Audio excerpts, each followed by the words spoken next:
Dios es la verdad. La Biblia es la verdad acerca de la verdad. La teología es la verdad acerca de la verdad de la verdad.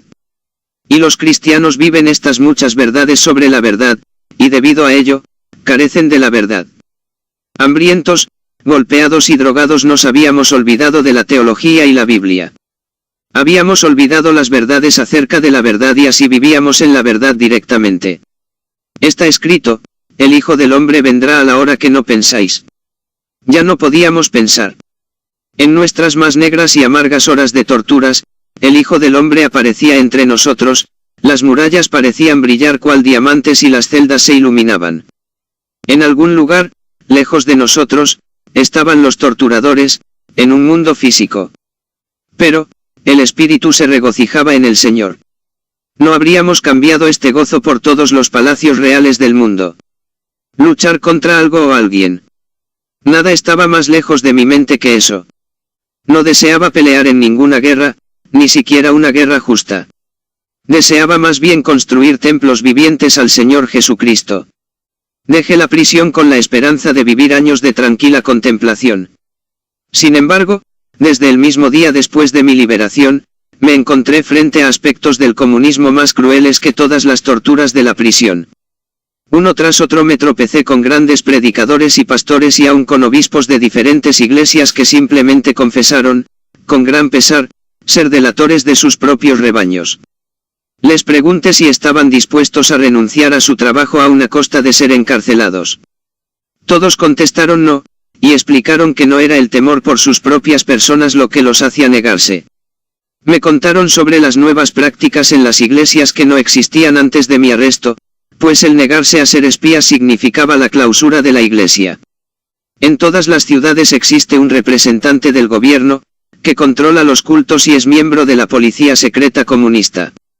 Tiene derecho de llamar a cualquier sacerdote o pastor para preguntarle quiénes han asistido a la iglesia, quién comulga frecuentemente, quién es más ferviente y quién es ganador de almas, y lo que la gente dice en sus confesiones, etc.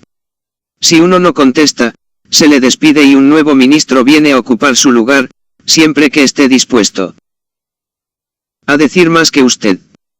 Cuando el representante del gobierno no tiene un sustituto, lo que casi nunca sucede, simplemente se clausura la iglesia. La mayoría de los ministros daban informaciones a la policía secreta, con la diferencia que algunos lo hacían de mala gana, tratando de ocultar ciertas cosas, mientras que otros se habían acostumbrado a hacerlo y sus conciencias ya no se los reprochaba. Incluso otros se habían entusiasmado tanto en hacerlo, que hablaban más de la cuenta. Escuché confesiones de hijos de mártires cristianos que habían sido obligados a proporcionar informes sobre las familias que los habían acogido con cariño. Lo hacían bajo la amenaza de perder la oportunidad de proseguir sus estudios. Fui al Congreso Bautista, realizado bajo el emblema de la bandera roja. Los comunistas ya habían decidido quiénes serían los dirigentes elegidos. Yo sabía que a cargo de las iglesias oficiales había individuos nombrados por el Partido Comunista. Solo entonces me di cuenta que estaba viendo lo que Jesús llamó la abominación desoladora en el lugar santo. Siempre ha habido buenos y malos pastores y predicadores, pero ahora, por primera vez en la historia de la Iglesia, el comité central de un partido ateo jurado cuyo objetivo y propósito principal y declarado es arrasar con la religión, decide quiénes serán los hombres que guíen a la Iglesia. ¿Guiarles con qué propósito? Seguramente para arrancar de raíz la religión. Lenin escribió, toda idea religiosa, toda idea de Dios, el mero entusiasmo ante la idea de Dios, es una vileza indescriptible y peligrosa, es un contagio abominable. Millones de pecados, hechos inmundos, actos de violencia y contagio físico, son menos peligrosos que la sutil y espiritual idea de un Dios. Los partidos comunistas de la zona de influencia soviética son leninistas. Para ellos la religión es peor que el cáncer, la tuberculosis o la sífilis. Y ellos son los que eligen a los guías espirituales. Y con ellos, prometiéndose en mayor o menor grado, cooperan los dirigentes de la iglesia oficial. He visto cómo el ateísmo envenena las mentes de niños y jóvenes sin que las iglesias oficiales puedan hacer nada para contrarrestarlo. En ninguna iglesia de Bucarest, nuestra capital, se efectúan reuniones de jóvenes o existe escuela dominical para niños. Los hijos de los cristianos se educan en la escuela del odio. Entonces, al ver todo esto, odié al comunismo, como no lo había aborrecido bajo sus torturas. Lo odiaba, no por lo que me había hecho a mí, sino por el daño que hace a la gloria de Dios, al nombre de Cristo y a las almas de 1 billón de seres que estaban bajo su dominio. Campesinos de todo el país vinieron a visitarme y me contaron cómo se llevaba a cabo la colectivización. Vivían ahora como hambrientos esclavos en lo que antes eran sus propias tierras y viñedos. No tenían pan. Sus niños no tenían leche ni fruta, y esto en un país cuyas riquezas naturales pueden compararse a las de la antigua Canaán. Muchos hermanos me confesaron que el régimen comunista los había convertido a todos en mentirosos y ladrones. El hambre los obligaba a robar en lo que antiguamente eran sus propios campos, pero que ahora pertenecían a la colectividad. Después tenían que mentir para ocultar el robo. Muchos obreros me hablaron del terror implantado en las fábricas y de la explotación del factor humano, en niveles jamás soñados por el capitalista. Los trabajadores no tenían derecho a la huelga. Los intelectuales tenían que ir en contra de sus convicciones más íntimas, y enseñar que Dios no existe. La vida entera y los sentimientos de los seres humanos de una tercera parte del mundo han sido destruidos y falseados. Algunas jovencitas vinieron para quejarse de que habían sido llamadas a la organización de jóvenes comunistas, para ser amonestadas y amenazadas por haber besado a un joven cristiano, dándoles el nombre de jóvenes a los cuales, si podían besar. Vivíamos en una atmósfera horriblemente falsa y fea. Entonces encontré a los luchadores de la iglesia subterránea, camaradas de antaño, algunos de los cuales nunca han sido descubiertos y otros que empezaban a luchar de nuevo, después de ser liberados. Me llamaron nuevamente a su lado. Fui a sus reuniones secretas, en las que se cantaban himnos de libros que habían sido escritos a mano. Recordé a San Antonio el Grande. Había estado 30 años en el desierto. Había abandonado el mundo, llevando una vida de ayuno y de oración, pero cuando supo de la lucha entre San Atanasio y Arius sobre la divinidad de Cristo, abandonó su vida contemplativa y fue hasta Alejandría para cooperar en el triunfo de la verdad. Recordé a San Bernardo de Clairvaux, monje de un monasterio en la cima de una montaña.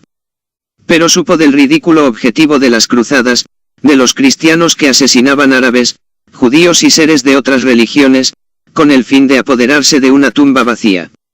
Entonces abandonó su monasterio, dejando las alturas para predicar en contra de las cruzadas. Decidí hacer lo que todo cristiano debe hacer, seguir el ejemplo de Cristo, del apóstol Pablo y de los grandes santos. ¿Qué clase de lucha seria? Los cristianos en prisión siempre han orado por sus enemigos y les han dado un hermoso testimonio. El deseo de nuestros corazones era de que fueran salvos, y nos regocijábamos cada vez que ello sucedía. Pero odiaba el diabólico sistema comunista y deseaba fortalecer a la iglesia subterránea, la única fuerza que puede derrocar esta terrible tiranía, por medio del poder del Evangelio. No pensaba solo en Rumanía, sino en todo el mundo comunista. Sin embargo, he encontrado mucha indiferencia en el occidente. Escritores de todo el mundo protestaron cuando 2 escritores comunistas, Siniavsky y Daniel, fueron sentenciados a prisión por sus propios camaradas. En cambio, ni siquiera las iglesias protestan cuando los cristianos son encarcelados por su fe. ¿Quién se preocupa por el hermano Kuzik, sentenciado porque cometió el crimen de distribuir literatura cristiana venenosa, entre ella, los libros devocionales de Touri y porciones de la Biblia? ¿Quién conoce el caso del hermano Prokofiev, condenado por haber distribuido sermones impresos? ¿Quién sabe algo del judío cristiano Grunwald, sentenciado en Rusia por delitos similares y a quien los comunistas le arrebataron su pequeño hijo, de quien jamás se volvió a tener noticias? Recuerdo muy bien lo que yo sentí cuando fui separado de Mimiai. Por ello sufro con los hermanos Grunwald, y Ivanonko, la abuela Shevchuk, Taisia Tkachenko, Ekaterina Bekasina, Georgi Bekasin, el matrimonio Pilat, de Latvia, y así interminablemente, nombres de santos y héroes de la fe en pleno siglo XX. Me inclino reverentemente para besar sus cadenas, como lo hacían los prisioneros cristianos con sus camaradas cuando eran arrojados a las fieras. Algunos dirigentes de las iglesias occidentales sencillamente no se preocupan de nuestros mártires de hoy. Sus nombres no encuentran lugar en sus listas de oración. Mientras ellos eran torturados y condenados, los dirigentes bautistas rusos y los superiores de la Iglesia oficial ortodoxa eran recibidos en Nueva Delhi, en Ginebra y otras conferencias, en medio de grandes honores. Allí aseguraron a todo el mundo que en Rusia existe amplia libertad religiosa. Un dirigente del Consejo Mundial de Iglesias besó al arzobispo bolchevique Nikodim, cuando éste dio tales seguridades. Luego se sentaron juntos en un magnífico banquete mientras los santos en prisión comían una inmunda mezcla de repollo y entrañas de animal, como yo la he comido en el nombre de Jesucristo. Las cosas no podían seguir así. Por eso la Iglesia subterránea decidió que yo debería salir del país, si se presentaba la oportunidad de hacerlo, para relatar e informar a judíes. Los cristianos, todo lo que está sucediendo.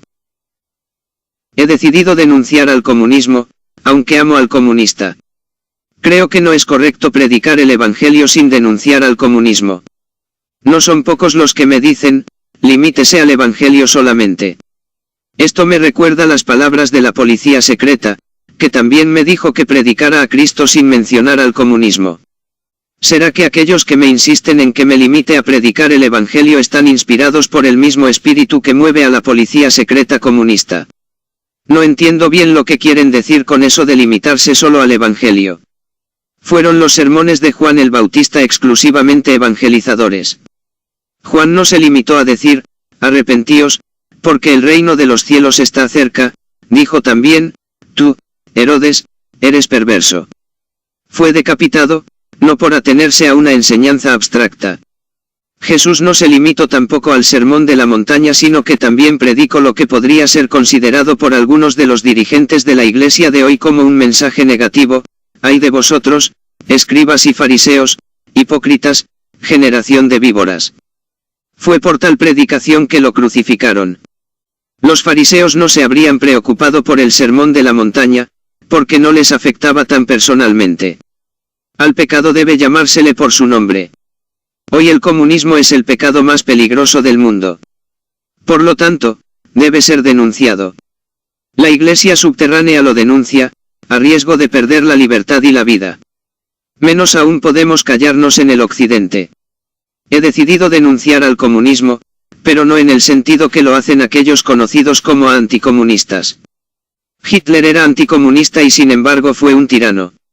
Odiamos el pecado, pero amamos al pecador. Porque sufro en el Occidente, sufro más en el Occidente que cuando vivía entre los comunistas. Mi sufrimiento consiste en primer lugar en que deseo ardientemente volver a conocer la inexplicable belleza de la Iglesia subterránea, la Iglesia que cumple aquella cita del latín, nudis nudum Christi segui, desnudos sigan al Cristo desnudo. En el terreno comunista, el Hijo del Hombre y sus seguidores no tienen dónde reposar sus cabezas. Los cristianos de esas regiones no construyen casas. ¿Para qué, si serán confiscadas al ser arrestados sus dueños? El solo hecho de tener una casa nueva sería motivo suficiente para ser encarcelado, pues los comunistas desean quedarse con la casa. Allá no es posible enterrar a su padre, o despedirse de sus familiares antes de seguir a Cristo. ¿Quién es su madre, su hermano o su hermana? Ustedes, en este respecto, como Jesús. Madre y hermanos son para usted solamente los que cumplen la voluntad de Dios. ¿Pueden los lazos sentimentales valer algo, cuando es muy común que una novia denuncie a su prometido, los niños a sus padres y las esposas a sus maridos? Lo único que permanece es la unión espiritual. La Iglesia subterránea es pobre y sufrida, pero no tiene miembros tibios. Un servicio religioso en la Iglesia subterránea es similar al que se efectuaba en la Iglesia primitiva, hace ya 1900 años. El predicador no tiene estudios avanzados de teología. No conoce la hemolítica, pero tampoco Pedro la conocía. Cualquier profesor de teología habría dado a Pedro una pésima nota por su sermón en el día de Pentecostés. Los versículos de la Biblia no son muy conocidos en los países comunistas, porque las Biblias son escasas. Además, es seguro que el predicador haya pasado muchos años en la cárcel sin siquiera ver una Biblia. Cuando expresan su fe en un padre, esto tiene gran significado, porque encierra un verdadero drama. En prisión, diariamente ruegan a este Padre Todopoderoso por un pedazo de pan, y en cambio reciben repollo con inmundicias. No obstante, creen en Dios como en el Padre amantísimo. Son como Job, que aseguraba que continuaría creyendo en Dios aunque él lo matara. Se parecen a Jesús, que llamó Padre a Dios cuando al parecer lo había abandonado en la cruz. Quienquiera que haya conocido la belleza espiritual de la iglesia subterránea, no se conformaría con el vacío y frialdad que se encuentra en algunas iglesias occidentales. Sufro más en el occidente de lo que sufrí en la cárcel comunista, porque ahora contemplo con mis propios ojos que la civilización occidental está muriendo. Oswaldo Spengler escribió en su libro La decadencia de Occidente: ustedes están muriendo. Veo en ustedes todas las características del estigma de la decadencia. Puedo probar que vuestra gran riqueza y gran pobreza, vuestro capitalismo y socialismo, vuestras guerras y revoluciones, vuestro ateísmo, pesimismo, cinismo e inmoralidad, vuestros matrimonios destruidos, y el control de la natalidad, los están desangrando desde los cimientos y aniquilando vuestras mentes. Les puedo probar que estas eran las mismas características que marcaron el comienzo del fin para antiguas civilizaciones de Alejandría, Grecia, y la neurótica Roma. Esto fue escrito en 1926. Desde entonces la democracia y la civilización han muerto en más de la mitad de los países europeos, incluso Cuba. El resto del occidente duerme. Pero existe una fuerza que no duerme, el comunismo. Mientras los comunistas en el Oriente mantienen su virulencia. Los comunistas occidentales simplemente no creen lo que se les dice acerca de las crueldades, miserias y persecuciones desatadas en los países comunistas. Esparcen incansablemente y con celo su credo político en todas partes, en los salones de la sociedad, en clubes de intelectuales, en escuelas, universidades, en los barrios de gente pobre y en las iglesias. Nosotros, los cristianos, estamos en la verdad, pero mostramos poco valor en su defensa. Los comunistas, en cambio de todo corazón apoyan la mentira. Mientras tanto los teólogos occidentales se preocupan de nimiedades. Me recuerda que mientras las tropas de Mohamed II rodeaban Constantinopla, en 1493, y se iba a decidir si los Balcanes pertenecerían al dominio religioso cristiano o maometano por varios siglos, se efectuaba un concilio en una iglesia local de la ciudad sitiada, discutiéndose los siguientes problemas: ¿qué color tenían los ojos de la Virgen María? ¿Qué sexo tienen los ángeles? ¿Qué sucedería si una mosca cayese en agua bendita? ¿Sería santificada la mosca y el agua contaminada? Lo anterior puede ser solo una leyenda de estos tiempos, pero si leen los periódicos de las iglesias, se darán cuenta que hoy se están discutiendo las mismas insignificancias. La amenaza del comunismo y los sufrimientos de la iglesia subterránea casi nunca son mencionados. Hay discusiones interminables, sobre asuntos teológicos, rituales, y otras cosas no esenciales. En una fiesta, alguien preguntó: si estuviera en un barco que está a punto de hundirse y pudiera tomar un solo libro de la biblioteca de a bordo, ¿qué libro escogería? Uno contestó la Biblia, otro Shakespeare, pero un escritor dio la respuesta más acertada: yo escogería un libro que me explicara cómo construir un bote y cómo llegar a tierra firme. Una vez allí, estaría en condiciones de leer lo que quisiera. Mantener la libertad de culto para todas las denominaciones y libertad de expresión para todas las doctrinas y sentir pesar cuando se pierde todo esto debido a las persecuciones comunistas, es mucho más importante que insistir sobre determinada opinión teológica. Jesús dijo: la verdad os hará libres. De la misma manera, solo la libertad puede darnos la verdad.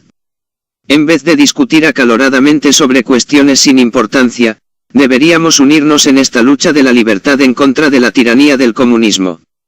Sufro también al saber de los padecimientos de la sufrida iglesia tras la cortina de hierro. Habiendo pasado por esos sufrimientos puedo apreciarlos más. En el mes de junio de 1966, los diarios soviéticos Izvestia y Derevenskaya Gizna acusaron a los bautistas rusos de enseñar a sus miembros a matar a sus hijos con el fin de expiar sus pecados. Es la misma vieja acusación del asesinato ritual, de que se acusaba a los judíos. Pero sé lo que esto significa. Yo estaba en la prisión de Cluj, en Rumanía, en 1959, con el preso Lazarovici, acusado de haber dado muerte a una joven.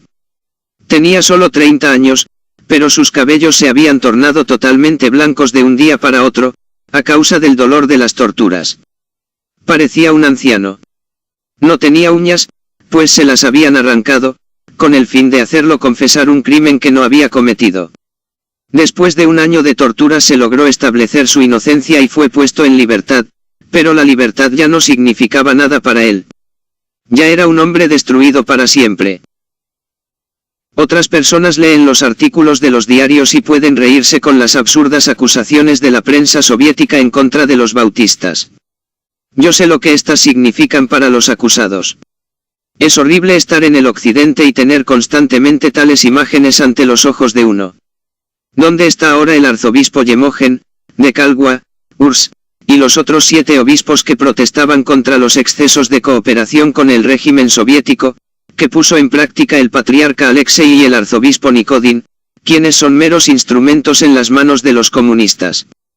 Si no hubiese visto morir a mi lado a los obispos rumanos que protestaron, no me preocuparía por la suerte de estos otros obispos piadosos. Los ministros Nikolai Sliman y Gleb Yakunin fueron disciplinados por el patriarca porque pidieron libertad religiosa para la iglesia. El occidente solo conoce ese detalle, pero yo estuve en prisión con el padre Ioan, de Vladimiresti, Rumanía, a quien le sucedió lo mismo. Aparentemente era solo una medida disciplinaria eclesiástica. Mas, nuestros dirigentes de la iglesia oficial, al igual que todos los dirigentes de la iglesia oficial comunista, son pagados por la policía secreta. Los que son castigados por ellos, sufren también la más eficiente disciplina: torturas, golpes y drogas de la prisión. Tiemblo ante el sufrimiento de aquellos que son perseguidos en el mundo comunista. Tiemblo pensando en el destino eterno de sus torturadores. Tiemblo también, por los cristianos occidentales que no prestan ayuda a sus hermanos perseguidos. En el fondo de mi corazón, quisiera no verme envuelto en tan inmensa batalla. Preferiría retirarme a algún lugar tranquilo donde pudieses descansar. Pero me es imposible, pues el comunismo está a la puerta. Cuando los comunistas invadieron el Tíbet, terminaron con aquellos que solo se interesaban en las cosas espirituales. En nuestro país terminaron con todos los que deseaban alejarse de la realidad. Se disolvieron iglesias y monasterios, manteniendo solo algunos para engañar a los extranjeros. Por medio de esta quietud y descanso a que tanto aspiro, podría escapar de la realidad, pero sería demasiado peligroso para mi alma también. Estoy obligado a dirigir esta batalla, aun cuando ello me signifique grave riesgo personal. Si desaparezco, tengan la completa seguridad que he sido raptado por los comunistas. Me raptaron en la calle en 1948, y me encarcelaron bajo nombre supuesto. Nuestra secretaria de Estado, en esos años, Anna Pauker, contestó al embajador sueco, Sir Patrick von Reuterswärde, o Wurmbrand, está paseando por las calles de Copenhague. El embajador en esos momentos tenía en sus bolsillos una carta que yo había logrado enviarle desde la prisión. Sabía que ella le estaba mintiendo. Esto puede volver a suceder. Si soy asesinado, mi asesino será alguien asignado por el Partido Comunista. Nadie en el mundo, fuera de ellos, tiene motivos para matarme. Si llegan a sus oídos rumores sobre mi depravación moral, mis robos, mi homosexualidad, adulterio, desconfianza en la solidez de mis principios políticos y mis mentiras, serán estos, solo el cumplimiento de la amenaza que me hizo la policía secreta: le destruiremos moralmente. Sé, de muy buena fuente, que los comunistas rusos han prometido asesinarme debido al testimonio que preste ante el Senado norteamericano. Tratarán de extorsionarme, aterrorizando a mis amigos en Rumanía. Tienen medios para hacerlo y no vacilarán en usarlos. Sin embargo, a pesar de ellos, no puedo callar. Es deber de judíes estudiar y considerar todo lo que aquí relato. Aunque digan que mis sufrimientos me ha causado un delirio de persecución, deben preguntarse a sí mismos, ¿cuál es ese terrible poder del comunismo que hace que sus ciudadanos sufran de semejantes complejos? ¿Qué poder es el que lleva a padres en la Alemania Oriental a tomar a un niño en una máquina topadora para así pasar a través de las alambradas de púas, aun al riesgo de ser balaceados junto con toda su familia? ¿Qué es este terrible poder del comunismo, que inspira a los seres tales complejos? El Occidente duerme, y es hora que despierte. Los hombres sufren, buscan a un responsable, alguien a quien culpar por su situación. Encontrar a ese alguien alivia la carga. Yo no lo puedo hacer. No puedo culpar a ciertos guías de la Iglesia occidental que cooperan con el comunismo, pues el mal no viene de ellos. Es mucho más antiguo. Estos mismos dirigentes son víctimas de un mal que se arrastra desde muchos años. Ellos no crearon la caótica situación actual de las iglesias, la encontraron así. Desde que estoy en el occidente he visitado muchos seminarios teológicos. Allí escuché conferencias sobre la historia de las campanas y la historia de los himnos litúrgicos, de leyes canónicas hace tiempo en desuso, o sobre reglamentos de la Iglesia, que no existen. He visto enseñar a los estudiantes de teología la poca veracidad de la Biblia en su historia de la creación, y de Adán, negar el diluvio y los milagros de Moisés, sostener que las profecías fueron escritas después de su cumplimiento, que el nacimiento virginal es un mito, como también lo es la resurrección de Jesús, que sus huesos permanecen enterrados en algún lugar, que las epístolas no son auténticas, que el Apocalipsis fue escrito por un loco. A pesar de todo esto la Biblia sostienen es un libro sagrado, esto quiere decir que el libro sagrado es más mentiroso que un diario comunista. Esto es lo que los dirigentes actuales de algunas de las iglesias aprendieron en los seminarios. Este es el ambiente que viven. ¿Por qué han de ser fieles a, en lugar de, un maestro de quien se dicen tantas barbaridades? ¿Cómo van a respetar una iglesia en la se puede enseñar libremente que Dios está muerto? Son guías de la iglesia oficial, no de la novia de Cristo. Son dirigentes de una iglesia en la cual muchos han traicionado a su maestro. Cuando se encuentran con alguien de la iglesia subterránea martirizada y sufrida lo miran como a un ser extraño. Por otra parte, no está bien juzgar a los hombres basándose en algunas de sus actitudes. Si lo hiciéramos, seríamos como los fariseos, que creyeron malo a Cristo porque él no respetó sus reglamentos y ordenanzas sobre la observación del sábado. Ellos cerraron sus ojos enteramente a lo que aún a su vista hubiera sido hermoso en Jesús. Estos mismos dirigentes de la iglesia, aunque estén equivocados respecto al comunismo, pueden estar en lo cierto en otras cosas y ser personalmente sinceros en sus creencias. Y aun en lo que están equivocados, pueden cambiar. Una vez estuve en Rumanía con un obispo metropolitano ortodoxo, que era espía de los comunistas y delataba a sus propias ovejas. Tomé su mano entre las mías y le conté la parábola del hijo pródigo. Estábamos en su jardín y atardecía. Le dije, vea usted con qué amor Dios recibe al pecador arrepentido. Recibe con gozo, aun al obispo que se arrepiente le cante himnos cristianos. Este hombre se convirtió. En prisión compartía la misma celda con un sacerdote ortodoxo, que con la esperanza de ser libertado, escribió artículos elogiando el ateísmo. Le hablé y rompió lo que había escrito, perdiendo así toda posibilidad de ser puesto en libertad. No puedo responsabilizar a nadie, no puedo aliviar de esta manera el peso que llevo en mi corazón. Tengo otro pesar. Aún mis mejores amigos no me comprenderán. Algunos me acusan de amargura y resentimiento contra los comunistas, lo que yo sé muy bien que no es cierto.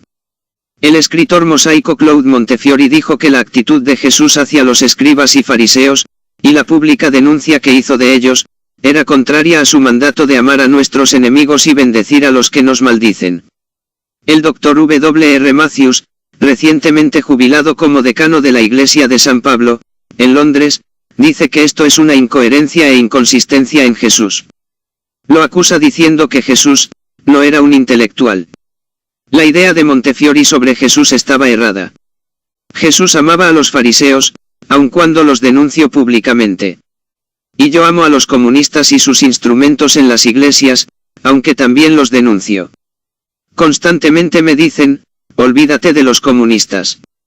Preocúpate solo de las cosas espirituales. Encontré a un cristiano que había sufrido bajo los nazis y el cual me dijo que estaría siempre de mi parte, mientras yo testificara de Cristo, pero que no hablara palabra alguna contra el comunismo. Le pregunté si acaso los cristianos que lucharon contra Hitler en Alemania van equivocados y debieron haber hablado solamente de la Biblia, sin denunciar al tirano. Me contestó, pero Hitler mató a 6 millones de judíos, teníamos que hablar en su contra. Le contesté, el comunismo ha hecho lo mismo, ha asesinado a 30 millones de rusos, millones de chinos y otros. Ha asesinado a judíos también. Debemos protestar solamente por la muerte de los judíos y no por la muerte de los rusos. Me respondió, esto es muy diferente. No recibí otra explicación. He sido golpeado por la policía en los tiempos de Hitler y también en el tiempo de los comunistas, no he podido notar diferencia alguna, dolían igual. El cristianismo debe luchar en contra de muchas clases de pecado, no solo contra el comunismo. No estamos obsesionados por este solo hecho.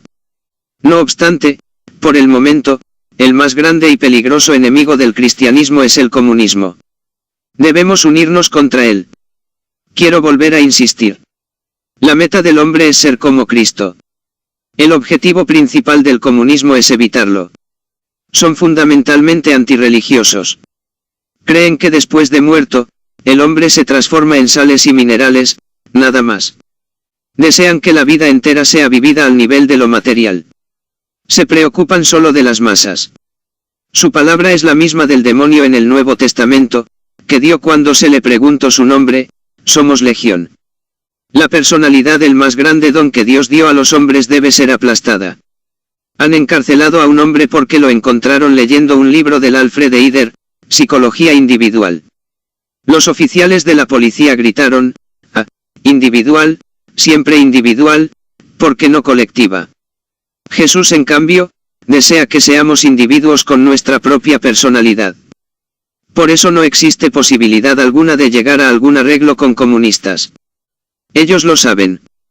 Su revista Nauka y Religia, Ciencia y Religión, dice, la religión es incompatible con el comunismo, le es hostil. El contenido del programa del Partido Comunista es un golpe mortal para la religión, es un programa para la creación de una sociedad atea, en la cual la gente será liberada para siempre de la esclavitud religiosa. ¿Puede el cristianismo coexistir con el comunismo? A esto los comunistas responden, el comunismo es un golpe mortal para la religión. 5. La invencible y extensa iglesia subterránea. Hablaré nuevamente sobre la iglesia subterránea, que funciona en circunstancias muy difíciles. El ateísmo es la religión del Estado en todos los países comunistas. Se les da cierta libertad religiosa a los ancianos, pero los niños y jóvenes no deben creer. Todos los medios de difusión, radio, televisión, cine, teatro, prensa e imprenta se emplean con el objeto de borrar toda creencia en Dios. Los medios que posee la iglesia subterránea son insuficientes e incapaces para oponerse a las inmensas fuerzas del Estado totalitario. Los ministros, predicadores y pastores clandestinos rusos no han tenido estudios teológicos. Hay pastores que ni siquiera han podido leer una Biblia completa por ser tan escasas. Les relataré la manera como han sido ordenados. Conocimos a un joven ruso que era ministro secreto. Le preguntamos quién lo había ordenado. Contestó: no tenemos realmente un obispo que cuente con la aprobación del Partido Comunista. Por esta razón, 10 de nosotros fuimos hasta la tumba de un obispo que murió como mártir. Nos pusimos nuestras manos sobre la lápida y los demás formaron un círculo en derredor, y le pedimos al Espíritu Santo que nos ordenara. Estamos seguros de haber sido ordenados por las manos horadadas de Jesús. Para mí, la ordenación de ese joven es válida ante Dios. Hombres ordenados en esta forma, que no han tenido ningún estudio teológico y que muchas veces saben muy poco de la Biblia, llevan adelante la obra de Cristo. Es como la iglesia de los primeros siglos. ¿A qué seminario asistió esa gente, que estremeció al mundo en nombre de Cristo? ¿Sabían todos ellos leer acaso? ¿De dónde sacaron todas las Biblias? Dios les habló. Nosotros, los de la iglesia subterránea, no tenemos catedrales, pero hay catedral más hermosa, que el cielo que observábamos cuando nos reuníamos en los bosques. El canto de los pájaros reemplazaba al órgano. La fragancia de las flores era nuestro incienso. Las ropas raídas de algún mártir recién salido de la prisión, causaba más impresión que un hábito clerical. Teníamos a la luna y las estrellas por cirios. Los ángeles eran los acólitos que las encendían. Jamás podré describir la belleza de esta iglesia. A menudo, después de celebrar un servicio secreto, algunos cristianos eran sorprendidos y enviados a prisión. Allí los cristianos lucen sus cadenas con el gozo con que una novia luce la más linda joya regalada por el novio. En prisión los ánimos están tranquilos. Al recibir el beso y el abrazo de Dios, no cambiarían su condición ni por la de un rey.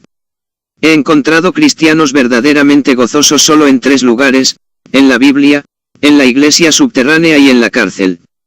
La iglesia subterránea es oprimida, pero también cuenta con muchos admiradores y amigos, aun en la policía secreta y entre los miembros del gobierno. A veces estos creyentes secretos protegen a la iglesia subterránea.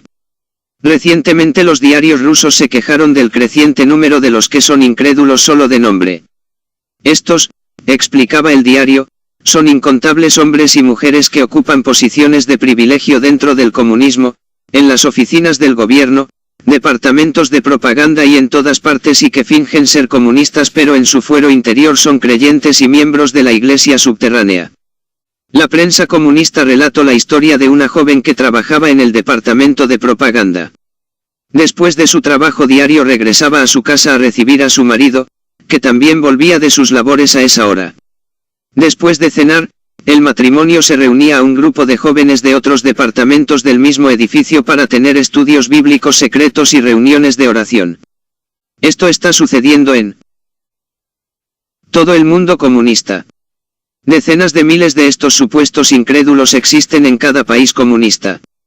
Estiman mejor no asistir a las iglesias oficiales, donde serán espiados y en donde escucharán un evangelio insípido. En cambio permanecen en sus posiciones de autoridad y responsabilidad, para que después allí, con sigilo y éxito, puedan testificar de Cristo. La fiel iglesia subterránea cuenta con miles de miembros en tales lugares. Celebran reuniones en sótanos, desvanes, departamentos y hogares. En Rusia ya nadie recuerda las discusiones que había en pro o en contra del bautismo de párvulos o de adultos, o en torno a la infalibilidad papal. No son pre- o postmilenialistas. No pueden interpretar las profecías, y no se pelean respecto a ellas. En cambio a menudo me llama la atención la manera como prueban la existencia de Dios a los ateos. Sus respuestas a los ateos son sencillas. Si fueran invitados a un banquete donde hubiera toda clase de platos exquisitamente preparados, creerían judíes que se habrían preparado solos. La naturaleza misma es un banquete preparado para nosotros. Judíes tienen tomates, duraznos, leche y miel. ¿Quién ha preparado todo esto para el hombre? La naturaleza es ciega.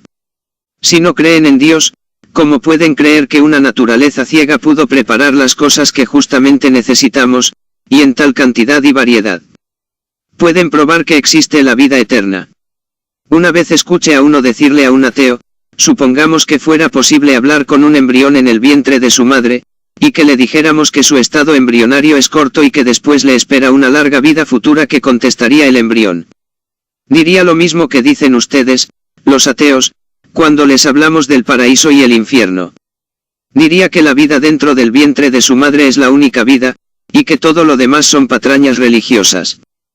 Pero si el embrión pudiera pensar, se diría a sí mismo, aquí me están creciendo los brazos, pero no los necesito, ni siquiera los puedo estirar para que me crecerán. Probablemente los voy a necesitar para un estado futuro de mi existencia. Me crecen, en lugar de creen, las piernas, pero tengo que tenerlas encogidas.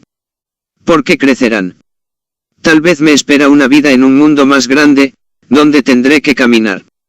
Comienzan a desarrollarse mis ojos, aunque estoy en completa oscuridad y no los necesito. ¿Para qué los cuido? A lo mejor, afuera hay un mundo de luz y color. Así, si el embrión pudiera reflexionar sobre su desarrollo, llegaría a la conclusión que fuera del vientre de su madre hay otro mundo, aunque por el momento no lo pudiese ver. Lo mismo sucede a nosotros.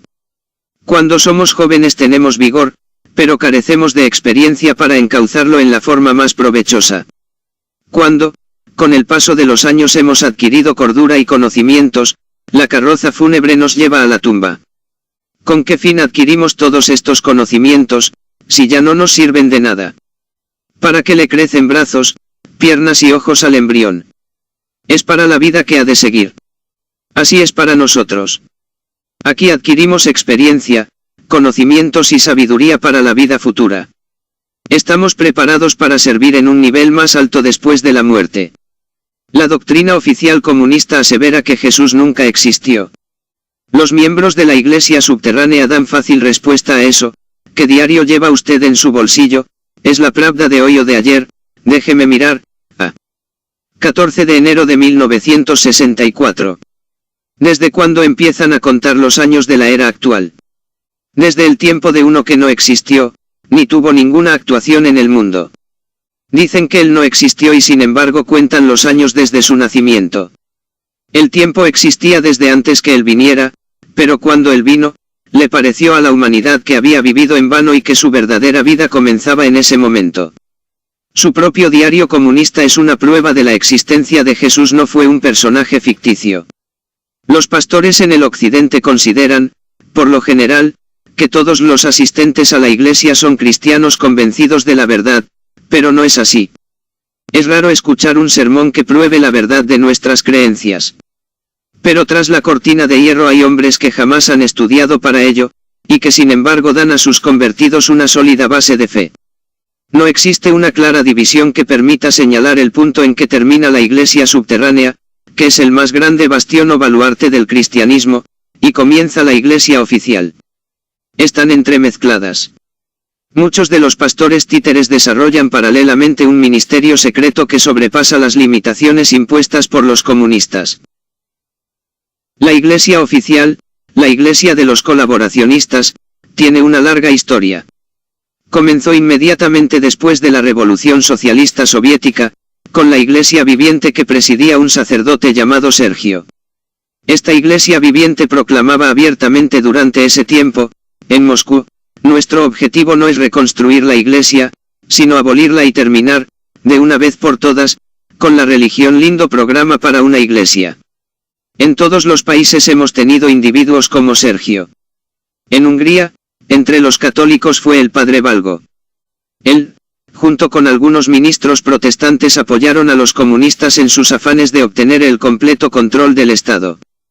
En Rumanía, los comunistas llegaron al poder con la ayuda de un sacerdote ortodoxo llamado Burducea, un antiguo fascista que buscaba justificar sus pecados pasados contra los rojos, tornándose más rojo que sus propios jefes. Este sacerdote se mantuvo de pie cerca de Wyszynski, secretario de Estado soviético, sonriendo en tácita aprobación cuando aquel declaró, durante la inauguración del nuevo gobierno comunista: este gobierno construirá para ustedes un paraíso terrenal, por lo que ya no necesitarán uno celestial. En lo que se refiere al arzobispo Nikodin de Rusia, existen suficientes antecedentes y pruebas para señalarlo como espía del gobierno. El mayor Deriabin, que desertó de su puesto en la policía secreta rusa, ha testificado que Nikodin era agente de ese servicio. La misma situación predomina en casi todas las denominaciones. Los actuales dirigentes bautistas rumanos fueron impuestos por la fuerza. Su deber es denunciar a los cristianos reales. Con la directiva bautista rusa sucede lo mismo. Tachizi, presidente de los adventistas rumanos, me contó que había sido espía de la policía secreta rusa desde el mismo día en que asumieron el poder. En lugar de clausurar todas las iglesias, aunque ya han cerrados muchos miles, los comunistas, con aviesas intenciones, decidieron permitir el funcionamiento de algunas pocas iglesias oficiales. Sus propósitos eran usarlas como ventanas a través de las cuales podían observar, controlar y, eventualmente, destruir a los cristianos y al cristianismo. Decidieron que sería mejor permitir que la estructura de la iglesia permaneciera, y convertirla en instrumento para el control de los cristianos, y como un medio para engañar a los turistas que llegan a sus países. Se me ofreció una de esas iglesias, con la única condición de que, como pastor, delatara a sus miembros a la policía secreta. Me parece que los occidentales, acostumbrados a que todas las cosas sean o una cosa u otra, blanco o negro, no pueden entender eso. Pero la iglesia subterránea no aceptará jamás a las iglesias controladas, como sustituto de una evangelización significativa y efectiva para toda criatura, incluyendo a la juventud. A pesar de algunos dirigentes traidores, se observa una real vida espiritual de los miembros de la iglesia oficial. Tengo la idea que sucede lo mismo en muchas iglesias occidentales. Las congregaciones son fieles a veces, no por causa de sus guías, sino a pesar de ellos. La liturgia ortodoxa ha permanecido igual y alegra los corazones de los ministros de la Iglesia, a pesar de que en sus sermones alaban a los comunistas. Los luteranos, presbiterianos y otros protestantes cantan los mismos himnos antiguos y hasta los sermones de los traidores deben mencionar algo de las Escrituras. La gente se convierte hasta por la influencia de hombres reconocidos como traidores, saben positivamente que llevarán la noticia de sus conversaciones a la policía, que tienen que esconder su fe del mismo ser que los convirtió con sus corruptos sermones. Ese es el gran milagro de Dios, que haya su paralelo en las palabras simbólicas de Levítico 11 y 37, si cayere algo de los cadáveres, que de acuerdo a la ley de Moisés eran impuros, sobre alguna semilla que se ha de sembrar, será limpia. La veracidad nos obliga a confesar que no todos los guías ni siquiera todos los jefes de las iglesias oficiales, son miembros del Partido Comunista.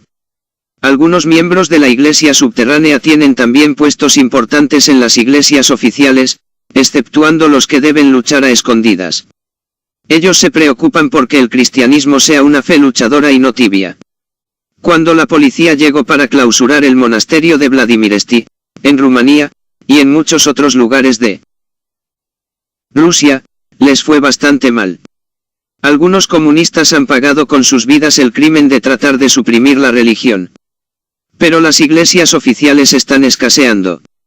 Creo que en toda la Unión Soviética no quedan más de 5 o 6 mil iglesias. En los Estados Unidos, con la misma población, hay cerca de 300.000. A menudo esas iglesias son solo pequeñas piezas, no una iglesia en el verdadero sentido de la palabra. En Moscú llevan a las visitas extranjeras a ver una iglesia repleta de fieles. Es la única iglesia protestante de la ciudad. Los visitantes se extrañan de la libertad de culto que existe. Hasta las iglesias se ven llenas de gente, exclaman con gozo. No se dan cuenta de la tragedia que significa una sola iglesia protestante para 7 millones de almas. Ni aun las habitaciones, que hacen el papel de iglesia, están al alcance de un 80% de la población de la Unión Soviética. Estas multitudes deben o ser olvidadas o evangelizadas por el sistema de trabajo clandestino. No queda otra opción. Mientras más avanza el comunismo en un país, más están las iglesias oficiales obligadas a trabajar en forma subterránea. En los edificios de las iglesias oficiales clausuradas se celebran las reuniones de las organizaciones antirreligiosas. Como la iglesia subterránea se nutre de la literatura atea, la iglesia subterránea sabe cómo usar incluso la literatura atea. Se nutre de ella como Elías fue alimentado nada menos que por los cuervos. Con mucha habilidad y empeño los ateos ridiculizan y critican los versículos bíblicos. Publican libros tales como la Biblia cómica y la Biblia para creyentes e incrédulos. Se empeñan en demostrar la estupidez de los versículos bíblicos, y con este fin citaron muchos de ellos. ¡Qué alegría nos causaba! La crítica era tan absurda, que nadie la podía tomar en serio. No obstante, hicieron millones de copias llenas de citas bíblicas increíblemente hermosas, aunque ridiculizadas por ellos. En el pasado, los herejes sentenciados a morir quemados por la Inquisición, eran llevados en procesión al lugar del suplicio y eran obligados a lucir ridículas vestimentas que mostraban llamas infernales y toda suerte de demonios u otras figuras parecidas. ¡Cuán santos eran esos héroes! De esta manera, la Biblia mantiene su autenticidad y veracidad, aunque sea el demonio quien cite sus versículos. Los impresores comunistas recibieron, con mucha alegría, miles de cartas solicitando este tipo de literatura en que se citaban versículos bíblicos a objeto de ridiculizarlos.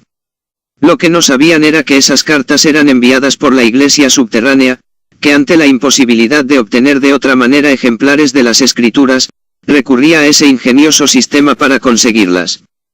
También sabíamos perfectamente cómo aprovechar reuniones ateas. En cierta oportunidad en que un profesor pretendía demostrar que Jesús era solo un mago, tenía ante sí un jarro con agua, al que le introdujo un polvo que tornó rojo su contenido. Esto es todo el milagro, exclamó. Jesús había escondido en sus mangas un polvo similar, con cuya ayuda pretendió haber cambiado espectacularmente el agua en vino. Como mago, soy superior a Cristo, pues puedo ahora cambiar el vino en agua. Diciendo esto lanzó otro tipo de polvos en el jarro que, neutralizando al anterior, aclaró el líquido, tornándolo transparente. Luego arrojó de nuevo otro polvo y se volvió rojo. En ese momento se levantó de su asiento un cristiano y le dijo, «Usted nos ha asombrado, camarada profesor, y desearía pedirle una sola cosa, beba un poco de su vino». El profesor respondió que no podía hacerlo, explicando, «Los polvos que use son venenosos». La respuesta del cristiano no se hizo esperar, «Esta es la diferencia entre usted y Jesús. Él con su vino nos ha proporcionado inmensa felicidad durante 2000 años, mientras que usted nos envenena con el suyo». El cristiano fue a prisión, pero el relato de este incidente se esparció por todas partes, contribuyendo a fortalecer la fe. Somos débiles, pequeños David, pero somos más poderosos que el Goliat ateo, porque Dios está de nuestra parte. La verdad nos pertenece. En otra ocasión, un conferencista comunista daba una charla atea en una fábrica. A todos los operarios los obligaron a concurrir. Entre ellos, muchos eran cristianos. Se sentaron en silencio, a escuchar argumento tras argumento contra Dios, y con respecto a la estupidez que significaba creer en Cristo. El conferencista procedió a probar que no existe el mundo espiritual, que no hay Dios, ni más allá, que el hombre es solamente materia y no tiene alma. Insistió una y otra vez que solo la materia existe. Un creyente se puso de pie y pidió permiso para decir unas palabras. Cuando le fue concedido el permiso, tomó una silla plegadiza, la alzó y la arrojó contra el suelo. La observó durante un momento y después avanzó hasta acercarse al conferencista, a quien dio un fuerte golpe en la cara. Como era lógico, causó la indignación de aquel. Enrojecido de ira, y en medio de horribles obscenidades, llamó a sus camaradas comunistas para que arrestaran al atrevido, exclamando, «¿Cómo se atreve usted a golpearme? ¿Qué razón tiene para ello?». El cristiano replicó, «Acaba usted de probarnos que miente. Usted ha dicho que todo es materia, y nada más que materia». Lance una silla al suelo, y como es solo materia, no se enojó por ello. Es pura materia. Al golpearle a usted, su reacción ha sido muy distinta. La materia no se irrita ni se enoja, pero usted sí lo hizo. Por lo tanto, camarada profesor, usted está equivocado. El hombre es algo más que materia, es un ser espiritual. En forma similar, en miles de oportunidades, los cristianos de la iglesia subterránea refutaban y desbarataban aún los más convincentes argumentos ateos. Estando en prisión, un comisario político, en forma bastante ruda, me preguntó, ¿hasta cuándo va usted a creer en su ridícula religión? Le contesté, he visto a muchos ateos que en su lecho de muerte se han lamentado de su incredulidad y, arrepintiéndose, han acudido a Cristo. ¿Se imagina usted a un cristiano que, al ver acercarse la muerte, se lamente de haber sido cristiano y recurra a Lenin o a Marx para que lo rescaten de esa fe? Riéndose, exclamó, formidable respuesta. Continué, cuando un ingeniero construye un puente, el hecho que lo cruce un gato no prueba su resistencia, sino cuando lo atraviese un tres. El hecho que Yudi pueda ser ateo cuando todo marcha bien, no prueba la verdad del ateísmo, este se desmorona en los momentos de grave crisis. Citándole libros de Lenin pude probarle que, siendo aquel primer ministro de la Unión Soviética, solía orar cuando las cosas no marchaban. Bien. Estamos tranquilos y tranquilamente esperamos el desarrollo de los acontecimientos. Son los comunistas los que están intranquilos y los que lanzan, una y otra vez, nuevas campañas antirreligiosas. Por esto ellos prueban lo que San Agustín dijo, el corazón no halla descanso hasta encontrarlo en ti. Porque los comunistas aún pueden ser ganados. La iglesia subterránea, si es ayudada por ustedes los cristianos libres, ganara el corazón de los comunistas y cambiara la faz de la tierra. Los ganara para sí, porque no es normal ni natural ser comunista. Aún los perros desean tener su propio hueso. El corazón de los comunistas se revela ante el papel que hacen y los absurdos que están obligados a creer. Cuando los comunistas individuales aseveraron que la materia es todo, que nosotros no somos más que un puñado de compuestos químicos, y que después de muertos nos convertimos en sal y minerales, era el momento de preguntarles, ¿cómo es que los comunistas de tantos países han dado sus vidas por su ideal? ¿Tienen ideal los compuestos químicos? ¿Pueden los minerales sacrificarse por los demás? Para estas preguntas no tienen respuesta. Se nota algo positivo, aun en el recrudecimiento de la ebriedad en los comunistas. Ello se debe al ansia de una vida más amplia, que no la puede proporcionar el sistema. El ruso, en general, es una persona seria, generosa y de gran corazón. El comunismo es hueco y superficial. Por lo tanto, el ruso busca el lado serio de la vida, y al no encontrarlo, ahoga sus inquietudes en el alcohol. Cuando está bebido, expresa su horror ante la vida bestial y falsa que debe llevar. Durante algunas horas el alcohol lo libera de ese peso, así como la verdad lo liberaría para siempre, si él lo supiera. Durante la ocupación rusa de Bucarest, una vez sentí un irresistible impulso de entrar en una taberna. Pedí a mi esposa que me acompañara. Entonces vi a un capitán ruso, que revólver en mano, amenazaba a los presentes, exigiendo que se le diera de beber. No deseaban atenderlo, pues ya había bebido más de la cuenta y estaba bastante ebrio. Los parroquianos estaban aterrorizados. Hablé con el tabernero, que me conocía, y le pedí que le sirviera otro trago al capitán, prometiéndole que yo me sentaría con él, para tranquilizarlo. Nostra. Dieron botella tras botella. En la mesa se pusieron 3 vasos. El capitán, muy cortésmente, servía los 3 vasos, y se los bebía. Mi esposa y yo no bebimos. Estaba acostumbrado al alcohol. Comencé a hablarle de Cristo y me escuchó con inusitada atención. Por fin, dijo, ya que me han dicho quiénes son ustedes, les voy a decir ahora, quién soy yo. Soy un sacerdote ortodoxo, que estuvo entre los primeros que renunciaron a su fe, cuando empezó la gran persecución desatada por Stalin. Fui de aldea en aldea, dando conferencias, negando la existencia de Dios y confesando que yo, como sacerdote, había sido un embaucador. Soy un embaucador, les decía, tal como lo son todos los otros ministros y pastores. Debido a mi fervor me conquisté el aprecio de todos y pronto me hicieron oficial de la policía secreta. El castigo que Dios me envió fue tremendo, debía asesinar a inocentes cristianos, después de haberlos torturado. Ahora bebo buscando olvidar lo que hice, pero todo es en vano, muchos comunistas se suicidan. Así lo hicieron sus 2 más grandes poetas, Esein y Mayakovsky. También se suicidó el gran escritor Fadeev. Acababa de terminar su novela que tituló Felicidad, en la que sostenía que la felicidad consiste en trabajar incansablemente por el comunismo. Él mismo se sintió tan feliz con ello, que terminó pegándose un tiro, apenas terminada la novela. Era demasiado para su alma soportar el peso de tan inmensa mentira. Yaafi Tomkin, grandes dirigentes y luchadores comunistas, en los tiempos del zar, no pudieron soportar el comunismo hecho realidad, y también terminaron quitándose la vida. Los comunistas son desdichados. También lo son sus grandes dictadores. Qué desdichado era Stalin.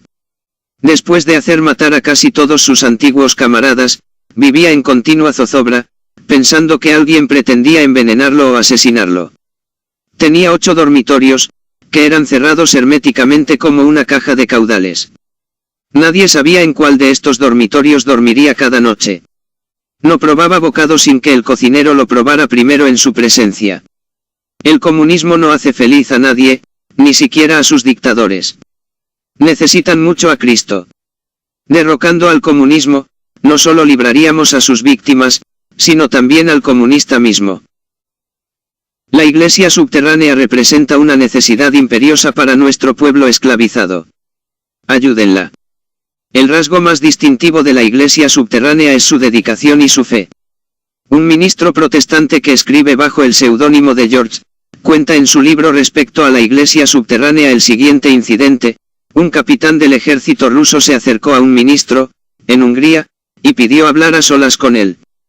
El muchacho era muy joven e impetuoso, y se sentía muy importante y consciente de su papel conquistador.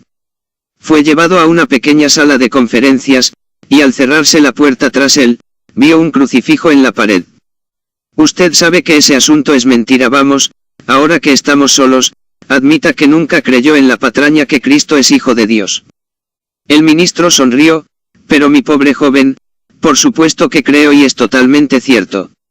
No le permitiré estas bromas, gritó el capitán. Esto es serio, no se ría usted de mí. Sacó su revólver, y encañonando al pastor, le dijo, si no admite su error, dispararé. No puedo admitir que estoy errado, cuando estoy en la verdad. Nuestro Señor es en verdad el Hijo de Dios, dijo el ministro. El capitán arrojó el arma al suelo y se abrazó al hombre de Dios. Sus ojos se llenaron de lágrimas.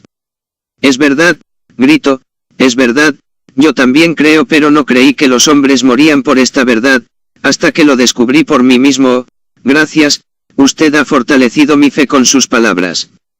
Ahora yo también puedo morir por Cristo, pues Yehudi me ha indicado cómo. He conocido otros casos similares. Cuando los rusos ocuparon Rumanía, 2 soldados rusos armados entraron a una iglesia y dijeron, no creemos en su fe. Los que renuncien a ella, pasen a la derecha. Algunos se colocaron a la derecha. Estos recibieron órdenes de regresar a sus hogares. Corrieron como perseguidos por el diablo. Cuando los soldados rusos quedaron solos con los cristianos restantes, los abrazaron, diciendo, nosotros también somos cristianos, pero deseábamos tener comunión solo con aquellos que aman tanto a la verdad que estén dispuestos a morir por ella. Estos son los hombres que luchan por el Evangelio en nuestros países. No solamente luchan por sus creencias y su fe, también lo hacen por la libertad. En muchos de los hogares cristianos occidentales, se pasan horas enteras escuchando música mundana. En nuestros hogares también se puede escuchar música a todo volumen, pero se toca solamente para que los vecinos no puedan oír la charla acerca del Evangelio y darse cuenta de nuestros trabajos clandestinos, y delatarnos a la policía. Cómo se regocijan en las raras ocasiones en que se encuentran con auténticos cristianos del occidente. El que escribe estas líneas es solo un hombre insignificante. Pero soy la voz de los que están sin voz, de esos que están amordazados y jamás son representados en el occidente. En su nombre, pido mucha sinceridad en la fe y en la discusión de los problemas cristianos. En su nombre, pido para ellos vuestras oraciones y ayuda material para la leal y sufrida iglesia subterránea, de los países comunistas. Vamos a ganar a los comunistas, en primer lugar porque tenemos a Dios de nuestra parte. En segundo lugar, porque nuestro mensaje corresponde a las más profundas necesidades del corazón y las satisface. Algunos comunistas que habían estado presos bajo el régimen nazi, me confesaron que habían orado en los momentos más difíciles. Hasta me ha tocado ver morir oficiales comunistas, con las palabras Jesús, Jesús, en sus labios. Ganaremos, porque toda la herencia cultural de nuestros antepasados está de nuestro lado. Los rusos pueden prohibir todo lo escrito por cristianos contemporáneos, pero hay libros de Tolstoy y Dostoyevsky, donde la gente encuentra la luz de Cristo. Sucede lo mismo con Goethe en Alemania Oriental y con Sienkiewicz, en Polonia, y otros. El más grande escritor rumano fue Sadovenu. Los comunistas han publicado su libro La vida de los santos, bajo el título Leyendas de los santos, pero aún bajo este título, las vidas ejemplares de los santos son inspiradoras. No pueden excluir las reproducciones de los cuadros de Rafael, Miguel Ángel, Leonardo da Vinci, que aparecen en la historia del arte. Estos cuadros hablan de Cristo. Cuando hablo sobre Cristo con un comunista, sus más profundas necesidades espirituales son mis aliadas. Su más grande dificultad no es el no poder refutar mis argumentos, sino el no poder acallar la voz de su propia conciencia, que está de mi parte. He conocido personalmente a profesores del marxismo quienes, antes de dar una conferencia atea, oraban a Dios para que Él los ayudara en eso. He sabido de comunistas que caminaban muchas millas para asistir a una reunión secreta. Si eran descubiertos negaban haber asistido a ella. Luego lloraban arrepentidos, por no haber tenido valor para defender la fe que los había impulsado a asistir a esa reunión. Son hombres, después de todo. Una vez que el individuo ha llegado a la fe, aunque sea muy primitiva, la misma crece y se desarrolla. Estamos seguros que al fin la fe triunfará, porque la iglesia subterránea ha conocido este triunfo una y otra vez. Cristo ama a los comunistas. Pueden y deben ser ganados para Cristo. Solamente pueden ser ganados por la iglesia subterránea que está detrás de la cortina de hierro. Aquellos seres que deseen satisfacer el ansia del corazón de Jesús, de salvar las almas de toda la humanidad, deben ayudar a la iglesia subterránea a proseguir su labor. Jesús dijo, enseñad a todas las naciones. Jamás hablo de detenerse frente a la cortina de hierro. La fe de Dios y la Gran Comisión nos obliga a pasar más allá de esa cortina y llegar a esos hombres que representan la tercera parte de la humanidad que viven esclavizados por el comunismo. Podemos llegar a ellos, colaborando estrechamente con la iglesia subterránea que ya está allí. 3 grupos componen la iglesia subterránea. Primero, los pastores y ministros reemplazados por los comunistas. 3 son los grupos que componen la iglesia subterránea en los países comunistas. El primero lo forman miles y miles de expastores y ministros que han sido sacados de sus iglesias y arrancados de sus rebaños, por negarse a tergiversar el Evangelio. Muchos de ellos han vivido años de prisión y torturas por causa de su fe. Puestos en libertad, han vuelto a reasumir sus ministerios, trabajando secreta y clandestinamente en la iglesia subterránea.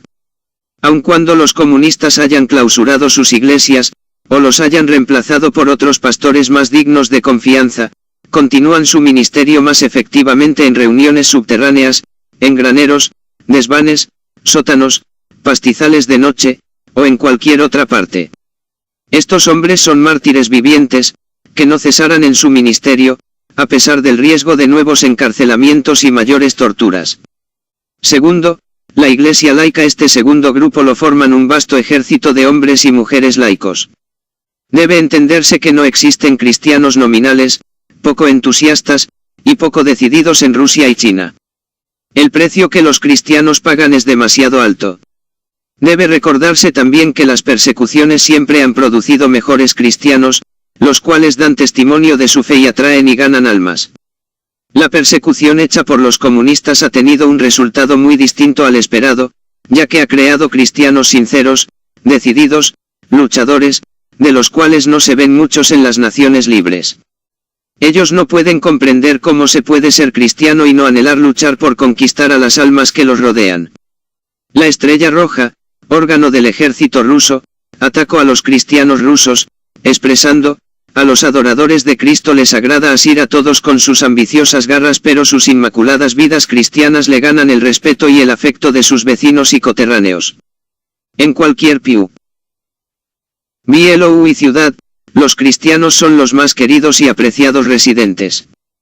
Cuando una mujer está demasiado enferma para cuidar a sus hijos, es una madre cristiana la que viene a ayudarle con ellos.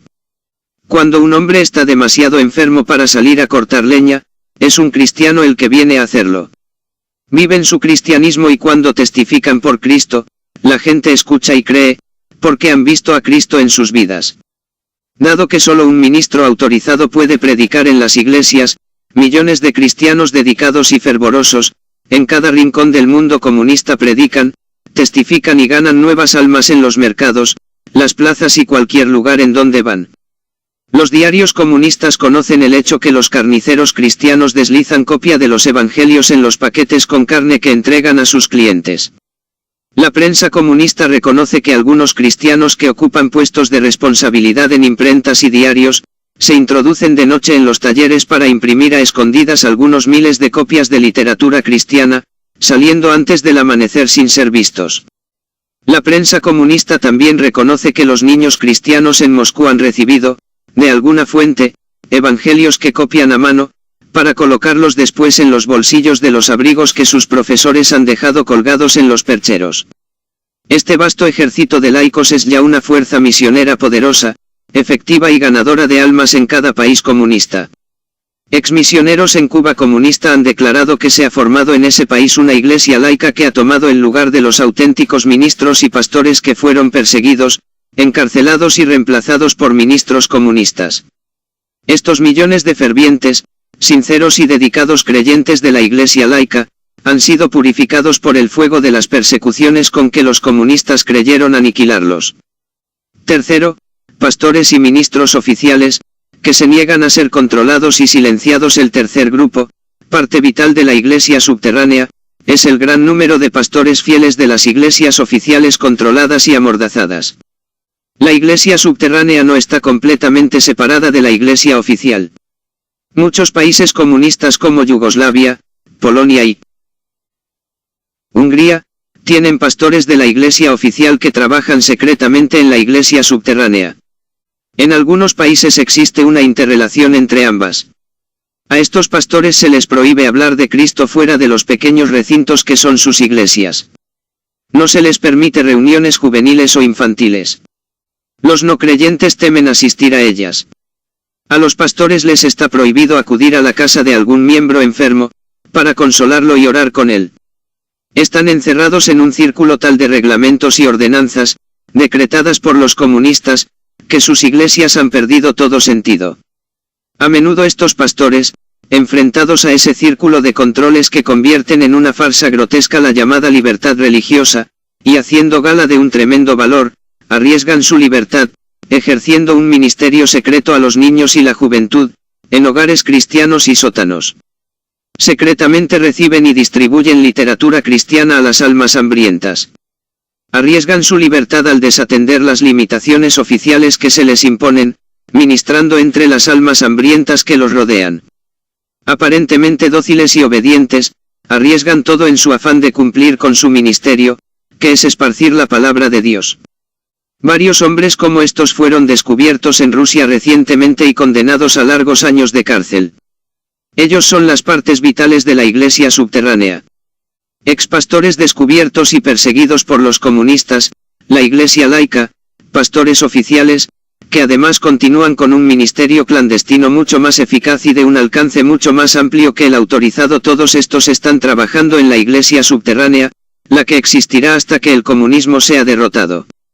En algunas regiones, uno de los grupos es más activo que los otros dos, pero todos están presentes, trabajando por Cristo, con grave riesgo de ser descubiertos.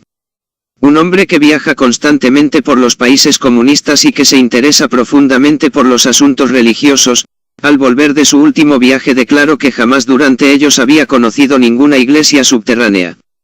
Es como viajar por África Central, en medio de tribus salvajes y expresar al regreso: he investigado concienzudamente, les he preguntado si hablan en prosa y me han respondido que no. La verdad es que todos hablan en prosa, sin saberlo. Los cristianos de los primeros tiempos no sabían que eran cristianos. Si se les hubiese interrogado acerca de religión, habrían respondido que eran judíos, israelitas, que creían en Jesús como el Mesías, hermanos, santos, hijos de Dios. El nombre de cristianos se les aplicó por primera vez, mucho más tarde en Antioquía.